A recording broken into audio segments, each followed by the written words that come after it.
Assalamualaikum warahmatullahi wabarakatuh. Perkenalkan, saya Neni Widianti dari SD Negeri Pembulang 2, Kecamatan Karangpucung, Kabupaten Cilacap. Di sini saya akan memaparkan aksi nyata modul 1.4 tentang budaya positif. Perkenalkan, mereka berdua adalah fasilitator saya, Ibu Endang Dwi Wahyuni, dan pengajar praktik saya, yaitu Ibu Siti Nurjana. Berikut ini adalah rancangan tindakan untuk aksi nyata yang saya buat.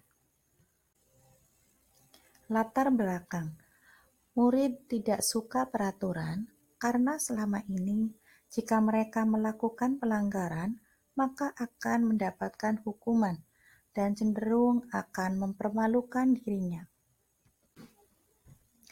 Tujuan aksi nyata yang pertama, menciptakan murid yang merdeka dan disiplin diri yang kuat. Kedua, menumbuhkan budaya positif di sekolah dengan meyakini nilai-nilai kebajikan universal. Tolak ukur, terbentuknya keyakinan kelas melalui kegiatan kesepakatan kelas yang dilakukan wali kelas dan siswa. Kemudian, siswa mampu menerapkan dan menjalankan keyakinan kelas yang telah dibuat. Lini masa tindakan, langkah-langkah tindakan yang akan dilakukan.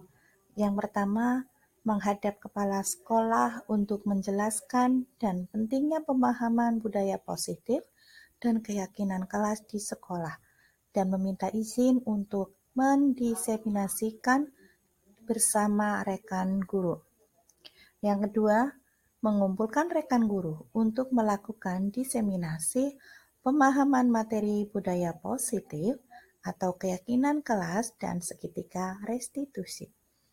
Yang ketiga, berkoordinasi dan berkolaborasi dengan wali kelas untuk membuat keyakinan kelas di kelas masing-masing. Yang keempat, memantau, merefleksi, dan mengevaluasi keyakinan kelas yang telah dibuat. Dukungan yang dibutuhkan antara lain: 1. Dukungan dari kepala sekolah, rekan guru, dan murid agar tindakan yang telah disusun dapat dilakukan secara lancar dan menyeluruh. Yang kedua, sarana dan prasarana untuk menumbuhkan budaya positif di sekolah. Yang ketiga, orang tua dalam melakukan budaya positif di rumah. Berikut merupakan kegiatan diseminasi di sekolah saya mengenai pemahaman dan pengalaman tentang budaya positif. Waalaikumsalam warahmatullahi wabarakatuh. Yang terhormat Kepala Sekolah SD Negeri Bangbulang 2, yang kami hormati Bapak Ibu peserta penyebaran pemahaman dan pengalaman budaya positif dari SD Negeri Bangbulang 2. Ya. Alhamdulillah, wa syukurillah, pada hari ini kita dapat berkumpul di ruangan ini dalam acara penyebaran pemahaman dan pengalaman budaya positif yang akan disampaikan oleh calon guru penggerak tahap 7, yaitu Ibu Neni Widianti SPD. Ya. Terima kasih untuk kehadirannya Bapak Ibu. Untuk mempersingkat waktu, marilah kita langsung mendengarkan pemaparan penyebaran pemahaman dan pengalaman budaya positif ini dari narasumber kita, yaitu Ibu Neni Widianti SPD. Kepada beliau disilakan. Warahmatullahi wabarakatuh. Waalaikumsalam warahmatullahi wabarakatuh. Yang terhormat Bapak Kepala Sekolah, Bapak Ibu guru hebat yang saya hormati pula. Alhamdulillahirrahmanirrahim. Wassalatu wassalamu ala asrafil anbiya'i wal mursalin wa ala alihi wa sahbihi ajma'in wa barik wa salim, amin. Pada kesempatan siang hari ini saya akan memaparkan definisi penyebaran pemahaman dan pengalaman budaya positif yang telah saya pelajari dari modul 1 yang terdiri dari modul 1.1 sampai modul 1.4. Selamat datang Bapak Ibu guru hebat, mari kita belajar bersama, berkolaborasi, saling mendukung demi mewujudkan disiplin positif di sekolah kita. Konsep utama modul budaya positif yang pertama, perubahan paradigma belajar, disiplin positif, kebutuhan dasar manusia, motivasi perilaku manusia, posisi kontrol restitusi, keyakinan kelas, dan yang terakhir adalah segitiga restitusi. Pembelajaran dengan paradigma baru. Pembelajaran dengan paradigma baru dirancang berdasarkan beberapa prinsip pembelajaran yang terdiferensiasi, yaitu melihat perbedaan keunikan dari masing-masing siswa dalam kelas tersebut untuk mewujudkan profil pelajar Pancasila, sehingga setiap siswa belajar sesuai dengan kebutuhan dari tahap perkembangan untuk mewujudkan profil pelajar Pancasila. Di sini ada 6 dimensi pelajar Pancasila. Tentunya Bapak Ibu guru sudah tidak asing lagi dengan 6 dimensi pelajar Pancasila tersebut, karena di sekolah kita sudah menggunakan kurikulum Merdeka Mengajar. Yang pertama, beriman bertakwa kepada Tuhan Yang Maha Esa dan berakhlak mulia. Kalau di sekolah kami biasa diterapkan dengan Habib Reiji. Berdoa sebelum melakukan kegiatan, kemudian dilanjut Asmaul Husna dan hafalan suratan pendek, kemudian istirahat, sholat duha secara berjamaah dengan imam secara bergantian. Kemudian ada berkebinekaan global, bergotong royong, kreatif, bernalar kritis, dan mandiri. Beriman dan bertakwa contohnya dengan menjalankan perintah agama sesuai kepercayaan masing-masing, berkata dan berbuat baik sesuai ajaran agama, bersikap ramah, sopan, dan menghargai sesama manusia, mencintai dan menjaga kelestarian lingkungan sekitar, dan bertingkah sebagai warga negara yang baik dan tidak melawan hukum. Berkebinekaan global. Pelajar Pancasila mempertahankan budaya luhur, lokalitas, dan identitasnya, dan tetap berpikiran terbuka dalam berinteraksi dengan budaya lain, sehingga menumbuhkan rasa saling menghargai dan kemungkinan terbentuknya budaya baru yang positif dan tidak bertentangan dengan budaya luhur bangsa. Yang ketiga, belajar dengan dimensi bergotong royong, juga memiliki rasa kepedulian yang mendorongnya untuk bertindak proaktif terhadap kondisi lingkungan fisik dan sosial. Melalui kemampuan berbagai pelajar Indonesia, mampu mengupayakan untuk memberi hal yang dianggap penting dan berharga kepada orang-orang yang membutuhkan. Yang keempat yaitu kreatif. Pelajar Pancasila yang kreatif adalah pelajar yang bisa menghasilkan gagasan, karya, dan tindakan yang orisinal. Mereka juga memiliki keluasan berpikir dalam mencari alternatif solusi permasalahan. Yang kelima yaitu pelajar yang bernalar kritis, artinya mampu secara objektif memproses informasi, baik kualitatif maupun kuantitatif, membangun keterkaitan antara berbagai informasi, menganalisis informasi, mengevaluasi, dan menyimpulkannya. Yang keenam yaitu mandiri. Pelajar Indonesia merupakan pelajar mandiri, yaitu pelajar yang bertanggung jawab atas proses dan hasil belajarnya. Elemen kunci mandiri terdiri dari kesadaran akan diri dan situasi yang dihadapi serta regulasi diri. Disiplin positif. Dalam budaya kita, Makna kata disiplin itu dimaknai menjadi sesuatu yang dilakukan seseorang pada orang lain untuk mendapatkan kepatuhan. Kita cenderung menghubungkan kata disiplin itu dengan ketidaknyamanan karena di sini bersifat memaksa. Sebagai pendidik, tujuan kita adalah menciptakan anak-anak yang memiliki disiplin diri sehingga mereka bisa berperilaku dengan mengacu pada nilai-nilai kebajikan universal dan memiliki kebajikan motivasi intrinsik bukan ekstrinsik. Jadi yang kita harapkan di sekolah kita itu anak-anak memiliki motivasi yang intrinsik yang datangnya dari diri kita sendiri. Ini ya. Kebutuhan dasar manusia yang pertama adalah bertahan hidup. Itu merupakan kebutuhan psikologis, membutuhkan makan, tempat tinggal yang sering kita sebut dengan papan, sandang, dan pangan. Yang kedua, kasih sayang dan rasa diterima. Anak-anak di sekolah itu membutuhkan kasih sayang. Kemudian penguasaan.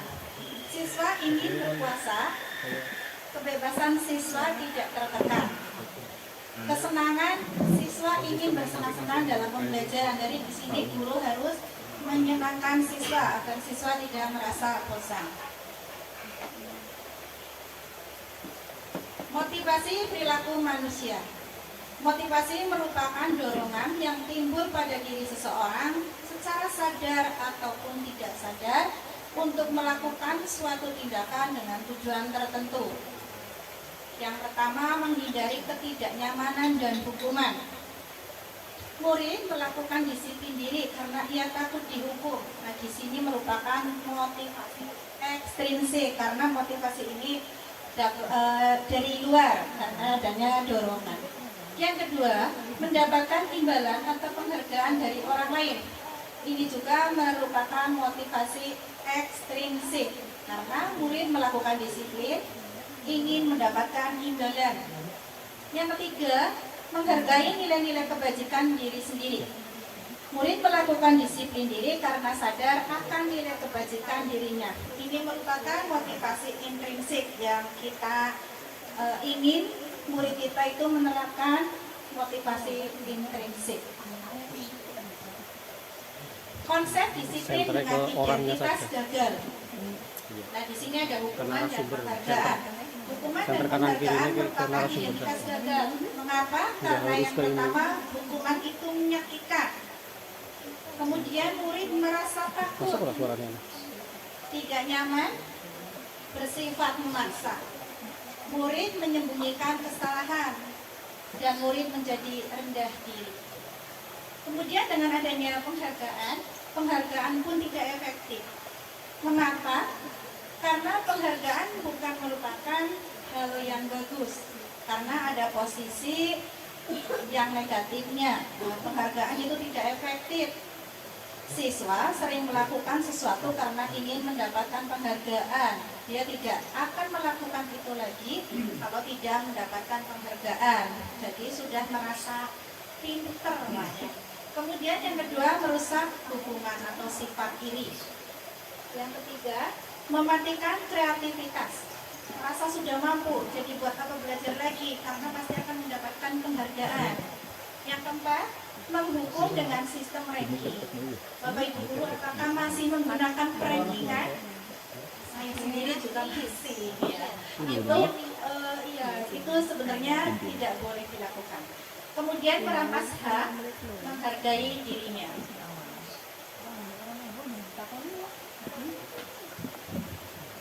Konsep disiplin dengan identitas sukses. Di sini ada konsekuensi dan ada restitusi. Yang termasuk konsekuensi itu penguatan jangka pendek atau perlu monitoring.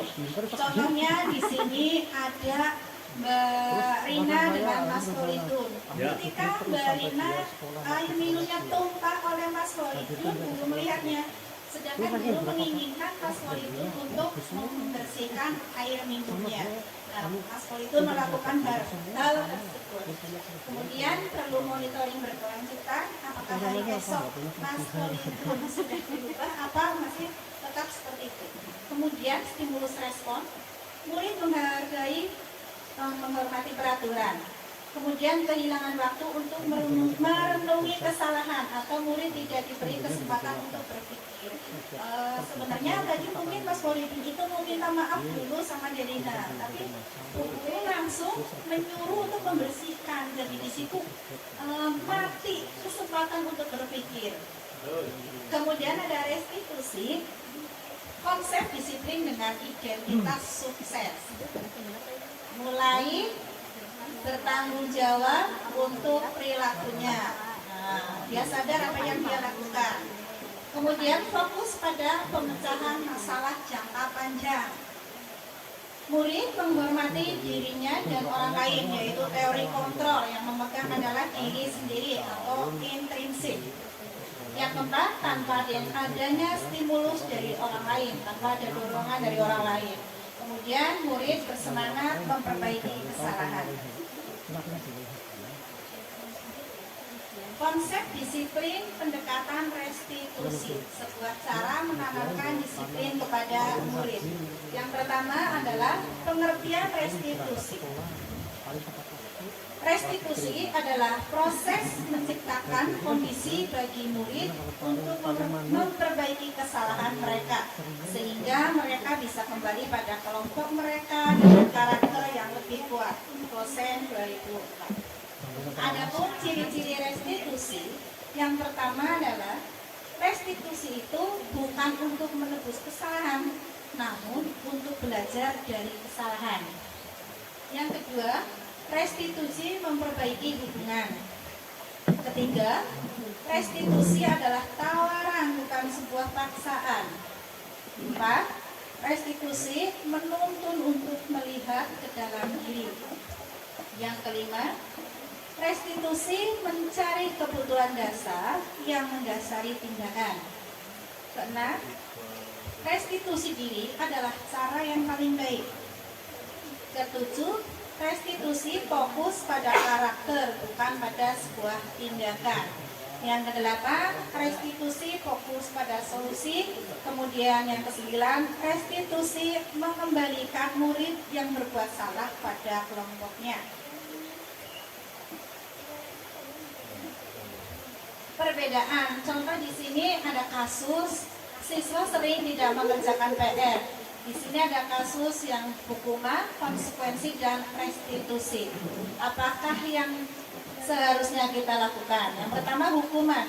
Guru menghukum siswa tersebut suruh menghormat bendera selama 10 menit, atau guru marah dan murid menjadi takut.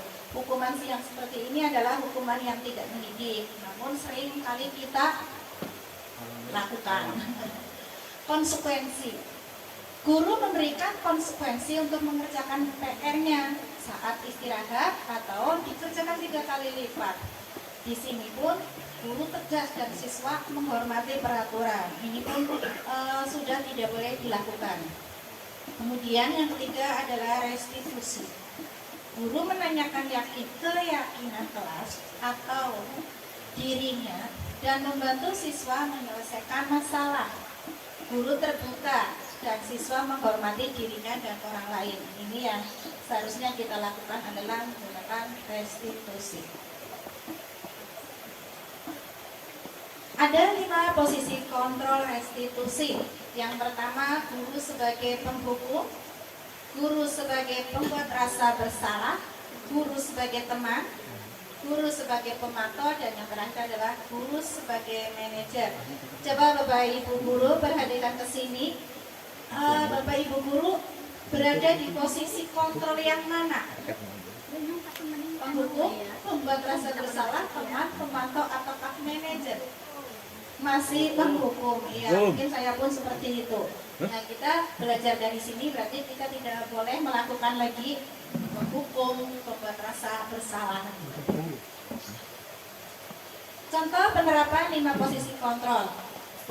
Kasusnya adalah siswa membuang sampah tidak pada tempatnya. Yang pertama, menghukum. Guru berbicara, patuhi aturan sekolah, buanglah sampah pada tempatnya. Dengan perkataan yang tegas, siswa merasa takut. Kemudian yang kedua, pembuat rasa bersalah. Berapa kali Bu Guru harus memberitahu kamu? Bu Guru kecewa dengan kelakuan kamu, misalnya seperti itu. Anak-anak merasa langsung merasa bersalah dan akhirnya takut. Kemudian teman, ayolah buang sampah pada tempatnya, biar Bu Guru bangga sama kamu. Kemudian sebagai pemantau, kamu sudah melanggar apa peraturan dan konsekuensinya. Yang kelima, guru sebagai manajer. Apakah kamu tahu kesalahanmu? Kira-kira bagaimana kamu? Nah, di sini kita menggunakan keyakinan kelas. Adapun keyakinan kelas di sini, mengapa kok kita menggunakan keyakinan kelas, bukan kita menggunakan peraturan kelas saja? Nah, di sini ada contoh mengapa sih kita kok memiliki aturan tentang menggunakan helm saat kita berkendara. Nah, di situ menggunakan helm berarti tujuannya adalah untuk keselamatan. Mengapa kita wajib memakai masker dan mencuci tangan setiap saat? Di sini berhubungan dengan kesehatan. Jadi ingin selamat, ingin sehat, maka kita harus mempunyai keyakinan diri. Oh, saya itu harus memakai helm biar saya selamat. Kalau terjadi jatuh, saya kepalanya tidak terbentur. Itu keselamatan. Adapun kegiatan membuat keyakinan kelas, kegiatan keyakinan kelas itu dilakukan bukan hanya oleh anak, tapi guru dan anak. Yang pertama, berdiskusi tentang peraturan kelas. Kemudian merumuskan peraturan kelas itu menjadi sebuah keyakinan. Yang ketiga, menempel keyakinan kelas yang sudah dibuat secara bersama. Di sini ada contoh keyakinan kelas yang sudah saya buat. Terus bagaimana pembentukan keyakinan kelas? Yang pertama adalah lebih abstrak dari peraturan, atau tujuannya adalah untuk saling menghormati. Kemudian berupa pertanyaan universal, dibuat dalam bentuk positif atau saling menjaga kebersihan. Sedikit saja agar peraturan itu mudah diingat, sesuai dengan kondisi kelas dan sekolah agar mudah diterapkan. Jadi setiap sekolah itu tidak harus sama. Semua warga kelas dilibatkan dalam pembuatan keyakinan, yaitu guru dan murid. Di sini ada segitiga restitusi. Untuk apa sih segitiga restitusi? Nah, di sini segitiga restitusi itu adalah cara penyelesaian masalah apabila melihat anak di dalam kelas melakukan kesalahan. Yang pertama ada menstabilkan identitas. Kita mengajak bicara siswa dengan tidak langsung menyalahkan siswa. Kita semua akan melakukan hal terbaik dari apa yang bisa kita lakukan. Itu namanya menstabilkan identitas. Kemudian yang kedua adalah validasi tindakan yang salah. Nah, semua perilaku yang siswa lakukan itu pasti memiliki alasan.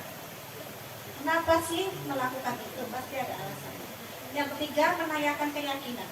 Kalau anak-anak sudah melakukan kesalahan, apakah kamu sudah melanggar keyakinan? Kemudian apa yang harus kamu lakukan? Kita semua memiliki motivasi internal. Di sini ada contoh penerapan segitiga restitusi membuang sampah sembarangan. Kemudian contoh penerapan segitiga restitusi, siswa tidak mengerjakan PR. Penerapan segitiga restitusi, mengapa kamu tidak mengerjakan PR, dan alasan-alasannya. Akhirnya kita ke keyakinan kelas. Dalam penerapan program disiplin positif, hendaknya guru memiliki standar kepribadian, profesional, dan sosial yang baik, di mana guru mampu berefleksi pada posisi kontrolnya saat ini. Bagaimana perjalanan dirinya sebagai seorang among atau posisi manajer yang menuntun murid-muridnya menjadi insan yang mandiri, merdeka, dan bertanggung jawab. Terima kasih, semoga sesi belajar ini bermanfaat.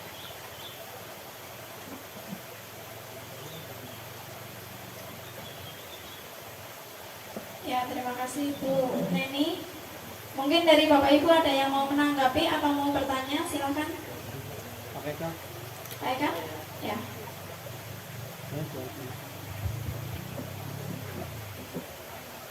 Baik, terima kasih atas kesempatannya. Langsung saja saya menanggapi untuk apa yang disampaikan oleh Bu Neni ya. Saya sampaikan banyak terima kasih Bu Neni karena saya banyak mendapatkan pencerahan, mendapatkan ilmu dari Ibu, apalagi terkait dengan restitusi ya. Ini hal yang baru bagi saya dan barangkali bagi rekan-rekan semua. Dan mudah-mudahan dari apa yang kami dapat, kami juga bisa mempraktekkan di kelas di sekolah kami. Sekali lagi terima kasih dan semoga sukses selalu untuk Bu Neni. Terima kasih. Ya, terima kasih Pak Eka atas tanggapannya. Mungkin Bapak Ibu ada yang mau bertanya? Silakan, masih ada waktu. Monggo.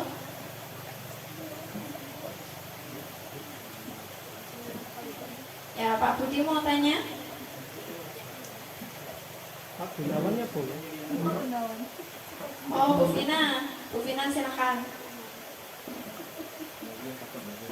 Mau masuk ke depan? Apa di situ aja?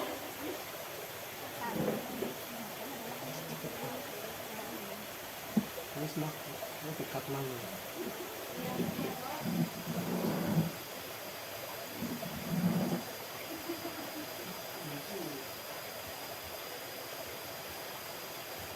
Ya, terima kasih atas kesempatan yang diberikan. Ibu Neni, saya mau tanya, ini untuk penghargaan, itu kan tadi termasuk identitas gagal ya.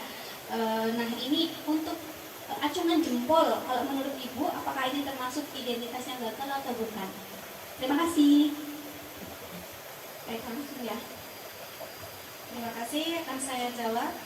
Untuk acungan jempol itu sangat kita boleh dilakukan karena itu merupakan sesuatu yang bukan berupa barang ya. Maka kita boleh melakukannya seperti tepuk tangan, tepuk salut, begitu. Dari saya jawabannya begitu, cukup ya. Terima kasih. Wassalamualaikum warahmatullahi wabarakatuh.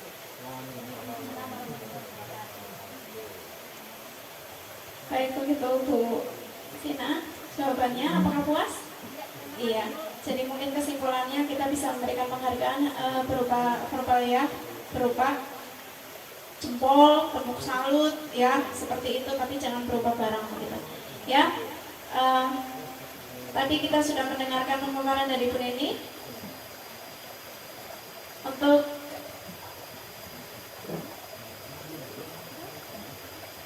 ya, sudah ya. Karena waktu sudah siang, maka kita akan mengakhiri pertemuan ini. Semoga nanti dapat diterapkan oleh Bapak Ibu guru di sekolah ya. Terima kasih. Saya mohon diri. Mungkin saya sebagai pembawa acara banyak kesalahan. Mohon maaf yang sebesar-besarnya. Assalamualaikum warahmatullahi wabarakatuh. Waalaikumsalam warahmatullahi wabarakatuh. Bismillahirrahmanirrahim. Assalamualaikum warahmatullahi wabarakatuh.